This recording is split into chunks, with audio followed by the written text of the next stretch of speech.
So I appreciate the opportunity to speak. I always end up being the last cardiovascular company, so the market discussion is pretty easy and always right before lunch, so I'll get you out of here pretty quick. So just a high level on Juventas, we are spun out of the Cleveland Clinic in 2007, venture-backed company, still private. What is that? Got it? Okay. Taking a slightly different strategy to regenerative medicine, using a gene therapy-based platform to deliver factors that we believe activate or enhance natural stem cell-based repair processes. We are just finishing up actually today dosing our last patient in a 90-person phase 2 heart failure study. Earlier this year, we concluded a phase 2A CLI study, and we have additional studies in the pipeline, making 2014 a pretty exciting year as far as data goes for us. A little bit of background on SDF1. So SDF1 was discovered as a homing factor for stem cells to the heart back in 2001-2002 when our founder, Mark Penn, published in The Lancet that immediately following an MI, you upregulate SDF1 for a short period of time. The SDF1 upregulation leads to recruitment of endogenous stem cells to the tissue, but the actual expression pattern is too short-lived to see any significant benefit. What he went on to demonstrate in those studies was if we could reestablish SDF1 expression at a time following or remote to the injury, you could reestablish that homing process, calling in stem cells that actually have reparative processes. The field has grown substantially since those early findings. SDF1 has now been studied by several dozen labs with several hundred papers that validate the mechanism of action.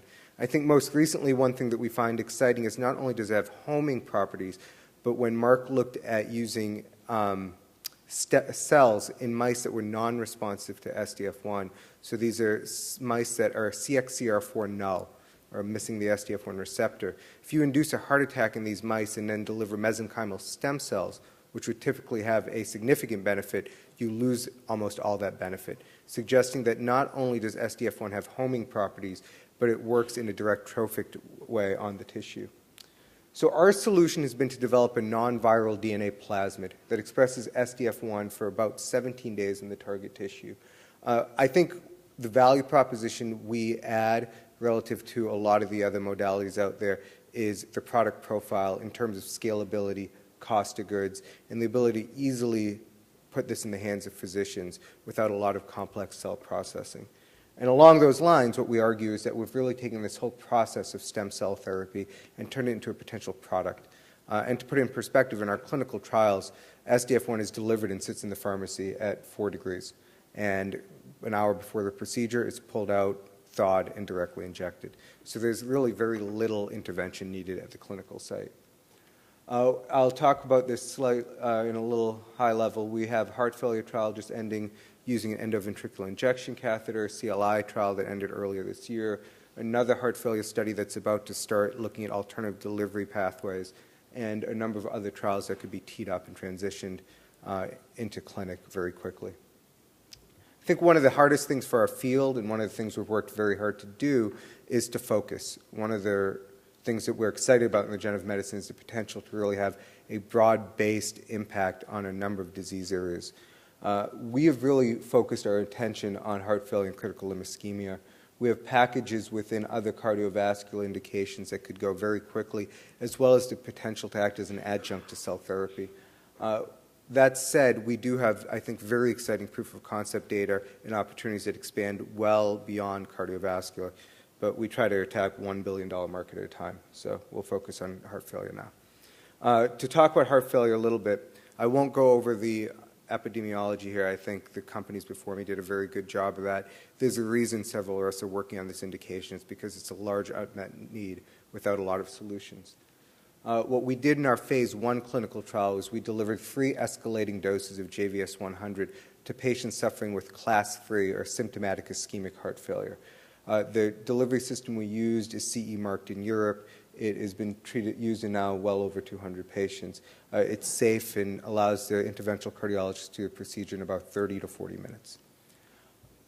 We published this in the Circulation Research earlier this year, but the takeaway is at 3 escalating doses of 5, 15, and 30 milligrams. We hit our safety endpoint, which was key. There have been no drug-related SAEs now in well over 100 patients dosed. Importantly, about 18 months post, 15 of the 17 patients were still alive. To the best of our knowledge, when we looked at the data specifically related to quality of life, 6-minute walk, this was one of the sicker populations that have been studied to date. From an efficacy standpoint, putting in context the fact that this is a phase 1 open-label study, I think the most comforting aspect was the clear dose response from 5 mg to 30 mg. What we saw were improvements in BMP, which is a biomarker, quality of life, 6-minute walk. I can tell you those benefits fell over into EF and systolic volumes and a number of other parameters.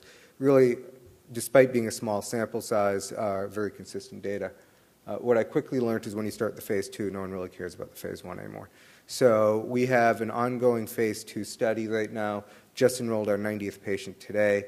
It will look at placebo-controlled patients who will receive injections of saline, first 15, first 30 mg. Again, this is going to be a symptomatic ischemic heart failure population.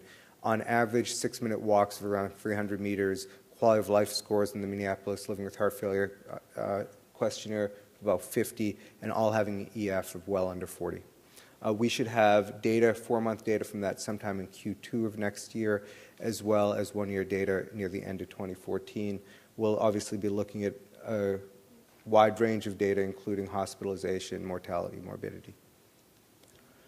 Another area that we're very interested in looking at is retrograde delivery, which is an alternative delivery route to the endoventricular injection catheters that have been used in many trials to date. It's been used extensively outside the U.S. for delivery of cells. It's a potentially less invasive procedure that comes up through the right side of the heart and attractively uses balloons and catheters that are already on the shelves and come at about a price of about $100 to $200 per catheter. What we are able to do in this study is a couple of things. First, become device agnostic. We've done studies with a number of different devices now in a preclinical setting and demonstrated that we get consistent expression and efficacy independent of the device. Our ultimate goal is to be selling a vial, not a device.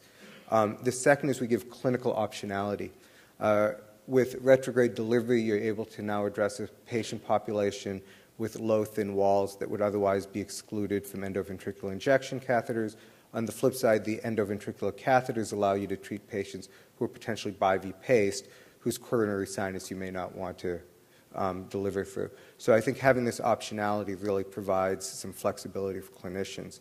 And more importantly, it also just further expands our heart failure data set. So you will hopefully be hearing very soon about us initiating a phase 1/2 clinical study using retrograde infusion of JVS-100. The patient population will look very similar to that studied in STOP-HF, and it will allow us at the end of 2014 to probably have somewhere in the ballpark of 150 to 175 patients worth of heart failure data. The other area that we're focused is critical limb ischemia. Again, an area of significant clinical need. It's late-stage peripheral vascular disease with a high number of patients undergoing a major amputation within a year of diagnosis. The cost of the healthcare system for each one of these patients is relatively significant. And again, there really are no therapeutic options for these patients after stenting and balloons are exhausted. I'm not going to get too much into this other than tell you we enrolled 48 patients at 6 clinical sites. There were left for 4 and 5 patients. We've met our safety endpoint in that study. We're tracking a number of clinical endpoints, and we'll have data for this in 2014. We did study 4 different doses, so at the highest level, this is a safety study in which we hope to glean some evidence of efficacy that will direct future phase 2 studies. One thing that I did want to touch upon, which we really have not talked about in the past, is our pipeline of other factors that can be used to enhance existing cell therapy strategies. So one of the products that we have preclinically developed is JVS-200. JVS-200 encodes monocyte chemoattractant protein 3, which has been shown by Mark and a couple of other labs to recruit mesenchymal stem cells and act as a homing factor for mesenchymal stem cells. SDF1 is more prevalent in the hemopoietic stem cell population.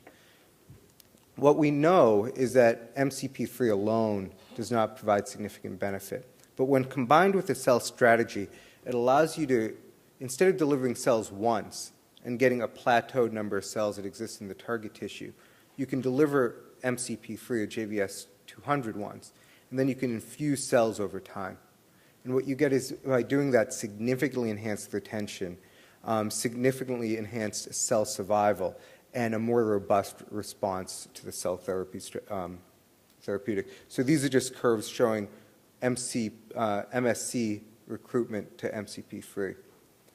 When we put that in an animal model, if I can move this forward, what we see is we looked at an acute MI rat model in which you either got cells alone, or a single infusion, MCP3 plus a single infusion of cells, or 6 serial infusions of cells versus 6 serial infusions of cells preceded by an MCP3 treatment. At the end of the day, it was the number of cells was constant in the studies. You'll see that you get nearly 4 times the number of cells when you infuse after MCP3 pretreatment compared to the 6 infusions alone, and that you get, again, significantly enhanced retention of cells compared to a single infusion. What that translated to, and these are just quick data slides due to time, is when you combine the two therapies, you get a significantly increased benefit in ejection fraction and preservation of more viable tissue. What we believe is that if you can combine this homing factor strategy with an existing efficacious cell-based strategy, you significantly enhance the potential to see benefit in the patients. You have the potential to significantly lower the cost of goods associated, and you now have the ability to actually transform your therapy into an IV that can be infused over a period of time, really allowing for a more streamlined therapy for the patients. So that's something I think a number of companies we've engaged with have shown interest in. We're happy to have those discussions in more detail.